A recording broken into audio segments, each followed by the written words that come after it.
కొన్ని ప్రశ్నలు సమాధానాల కోసం పుట్టవు, నిజాన్ని బయటికి తీసుకురావడానికి పుడతాయి. కొన్ని సమాధానాలు ఏళ్ల అనుభవానికి నిలువెత్తు సాక్ష్యాలు. ఆ రోజు నేనొక నిర్ణయంతో వెళ్లాను. ఎదురుగా ఎవరున్నారన్నది కాదు, నేనడిగే ప్రతి ప్రశ్న నిజాన్ని తాకాలి. నేను ఆయననొక్కటే అడిగాను, నేనడిగే ప్రశ్నలు కఠినంగా ఉంటాయి, సమాధానం చెప్పడానికి సిద్ధమేనా? ఆయన చిరునవ్వుతో ఒక మాట అన్నారు, ప్రశ్న ఎంత పదునుగా ఉంటే నా సమాధానం అంత స్పష్టంగా ఉంటుంది. అడుగు, ఏ ప్రశ్నైనా అడుగు. నిజం నా వైపు ఉన్నంత వరకు సమాధానం నా దగ్గర సిద్ధంగానే ఉంటుంది.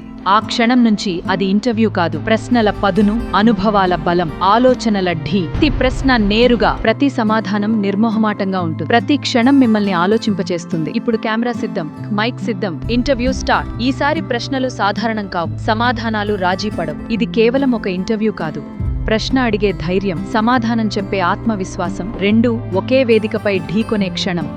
మీ కెరీర్ని విలేజ్ జర్నలిస్ట్ నుండి నేటి డిజిటల్ యుగం వరకు తీసుకొచ్చారు.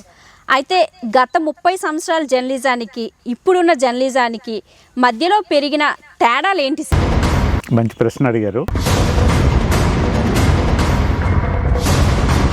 టీఆర్పీలు, వ్యూస్, లైక్స్ కోసం వార్తల్లో నాణ్యత తగ్గుతుంది అనే విమర్శలు వినిపిస్తున్నాయి. అంటే జర్నలిజం అనేది వ్యాపారంగా మారుతుందా లేదా ప్రజల అభిరుచులకు అనుగుణంగా మారుతుందా? ఇక్కడ మీరు చెప్పిన అడిగిన విషయంలో జర్నలిజం అనేది వ్యాపారమే.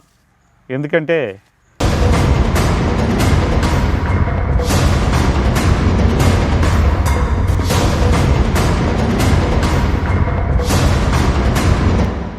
అంటే నిజాయితీగా జర్నలిస్టులు ఎవరైనా పనిచేస్తే ఖచ్చితంగా ఇలాంటి సవాళ్ళను ఎదుర్కోవాల్సి వస్తుంది అనేది మీ అనుభవం ద్వారా మాకు తెలియచేశారు.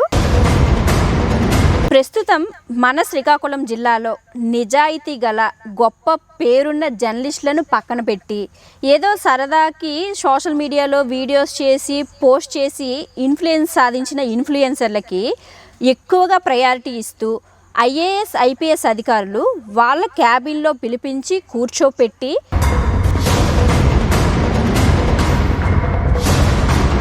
దీనిపై మీ ఉద్దేశం ఏంటి సార్? మీరే చెప్పారు కదా, ఇన్ఫ్లుయెన్స్, వీళ్ళ తాలూకా లాబియింగ్స్ అనమాట ఇవన్నీ. అది జర్నలిజం అనిపించుకోదు. జర్నలిస్ట్ చేయాల్సిన పని ఏంటి? అక్కడ సమాచారం సేకరించి ప్రజలకు అందజేయాలి. ప్రజలు ఏమనుకుంటున్నారో విషయాన్ని తన మీడియా ద్వారా ప్రజెంట్ చేస్తే వాళ్ళకి చేయాలి, అంతే తప్ప ఈ లాబియింగు, బ్రోకరేజ్.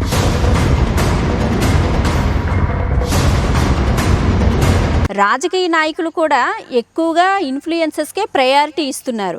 అంటే సోషల్ మీడియాలో ఎక్కువగా ఉండడం వలన ప్రజలకు దగ్గరగా ఉండొచ్చు అనే ఆలోచన, లేదా ఓట్ల కోసం వేసే రాజకీయ వ్యూహమా? ఇది ఖచ్చితంగా ఓట్ల కోసం వేసే రాజకీయ వ్యూహం.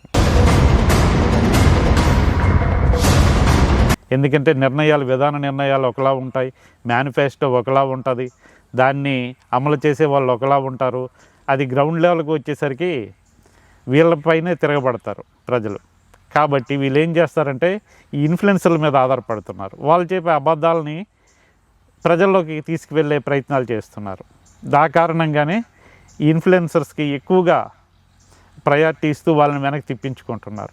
ఇంకా కొంతమంది నాయకులు, చోట నాయకులు ఉంటారు, వీళ్ళే ఈ సోషల్ మీడియా ఇన్ఫ్లుయెన్సర్స్ అవతారం కూడా ఎత్తేస్తున్నారు.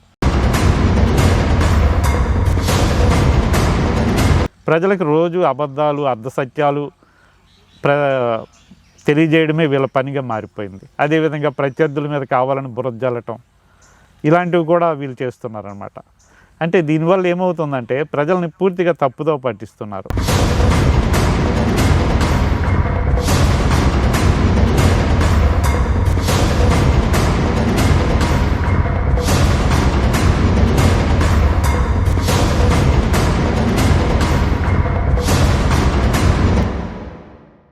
Thank you. మీ ఎక్స్పీరియన్స్ ద్వారా ఇప్పటి వరకు ఎన్నో విషయాలు మాతో పంచుకున్నారు.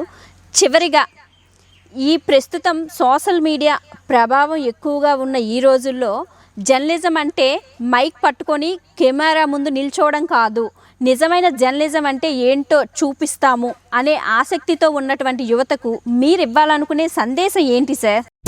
జ్ఞానవాహిని ఎపిసోడ్ 5 త్వరలో పీకే ఎంటర్టైన్మెంట్లో.